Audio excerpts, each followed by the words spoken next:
साल 1942 दुनिया दूसरा विश्व युद्ध देख रही थी।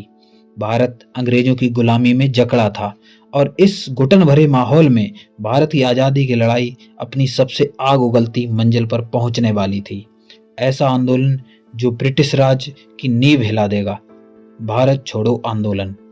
आज के वीडियो में हम जानेंगे कि यह आखिर आंदोलन शुरू क्यों हुआ, कैसे फैला, किसने क्या भूमिका निभाई, क्या हिंसा हुई, क्या बलिदान हुए और आखिर में इस आंदोलन ने भारत की आज़ादी को कैसे तेज किया।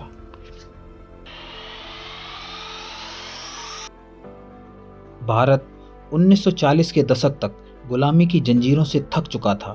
द्वितीय विश्व युद्ध चल रहा था और अंग्रेजों ने भारतीयों की अनुमति के बिना उन्हें युद्ध में झोंक दिया। एक तरफ महंगाई बढ़ रही थी, दूसरी तरफ सैनिक मर रहे थे। लोगों में असंतोष बढ़ता जा रहा था। कांग्रेस, मुस्लिम लीग और अंग्रेजों के बीच बातचीत भी किसी निष्कर्ष पर नहीं पहुंच रही थी। इसी दौरान अंग्रेजों ने क्रिप्स मिशन भेजा, जो भारत को युद्ध के बाद आज़ादी का धुंधला सा वादा दे रहा था। भारतीय नेताओं ने इसे सिरे से खारिज कर दिया।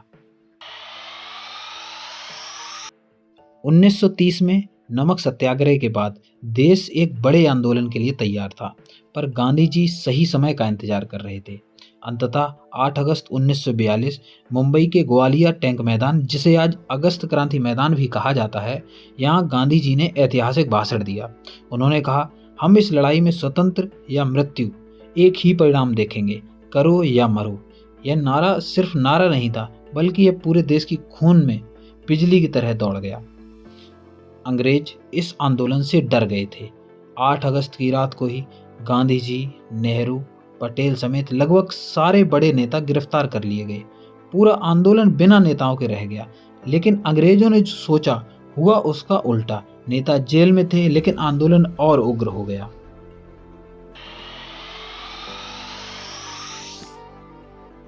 भारत छोड़ो आंदोलन एक लीडरलेस मूवमेंट था, पर जनता ने इसमें अद्भुत एकता दिखाई। कई जगहों पर रेल की पटरियां उखाड़ी गईं, टेलीग्राफ लाइनें काट दी गईं, सरकारी दफ्तरों पर तिरंगा फहराया गया। छोटे शहरों में पैरेलल सरकार बनी। आंदोलन में किसान, मजदूर, छात्र और महिलाएं, हर कोई कूद पड़ा। भारत छोड़ो आंदोलन में महिलाओं की भूमिका अविश्वसनीय रही, जैसे कि अरुणा आसफ अली। इन्होंने 9 अगस्त को पुलिस की गोलियों के बीच तिरंगा फहराया। उन्हें भारत की क्रांति की नई देवी कहा गया है। ऊषा मेहता, उन्होंने गुप्त रेडियो स्टेशन चलाया, कांग्रेस रेडियो, जो अंग्रेजों की नाक में दम करता था। कस्तूरबा गांधी, जेल में रहते हुए भी उन्होंने आंदोलन को नैतिक शक्ति दी।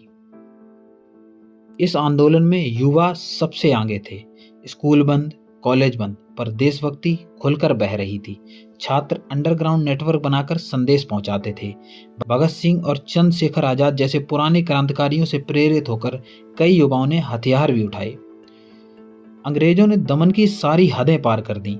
10,000 से ज्यादा लोग मारे गए, 60,000 से ज्यादा गिरफ्तार हो गए, हजारों गांव जला दिए गए, महिलाओं पर अत्याचार, घरों की लूटमार। गांधी जी बेहद दुखी हुए। उन्होंने कहा, मैं हिंसा को समर्थन नहीं देता, लेकिन अंग्रेजों ने हमें रास्ता ही क्या छोड़ा है। हालांकि आंदोलन तुरंत सफल नहीं हुआ, लेकिन इसके बाद ब्रिटिश राज का विश्वास पूरी तरह टूट गया। दूसरा विश्व युद्ध खत्म हुआ। इंग्लैंड आर्थिक रूप से बर्बाद हो चुका था। उधर भारत में जनता अंग्रेजों को स्वीकारने के लिए तैयार ही नहीं थी। 1945 में जब ब्रिटेन में लेबर पार्टी आई, उन्होंने साफ कहा, भारत पर शासन करना अब संभव नहीं। भारत छोड़ो आंदोलन ने आज़ादी की आखिरी चिंगारी जलाई और 1947 में वो आग एक विशाल प्रकाश बनकर फूटी। भारत आज़ाद हुआ। भारत छोड़ो आंदोलन सिर्फ एक राजनीतिक घटना नहीं थी, यह भारत की सामूहिक शक्ति का चमत्कार था। यह सिखाता है, जनता एकजुट हो जाए तो सबसे मजबूत से मजबूत सत्ता भी टूट जाती है। आज़ादी और अधिकार मांगे नहीं जाते, संघर्ष से छीनने पड़ते हैं। युवा और महिलाएं किसी भी क्रांति की रीढ़ होती हैं। और सबसे जरूरी, कभी हार मत मानो, करो या मरो। आज हम सब आज़ाद हैं, पर यह आज़ादी उन लाखों लोगों की देन है जिन्होंने अपनी जानें दी। अगर वीडियो पसंद आया हो तो चैनल को सब्सक्राइब करें, वीडियो को लाइक करें। मिलते हैं नेक्स्ट वीडियो में। धन्यवाद।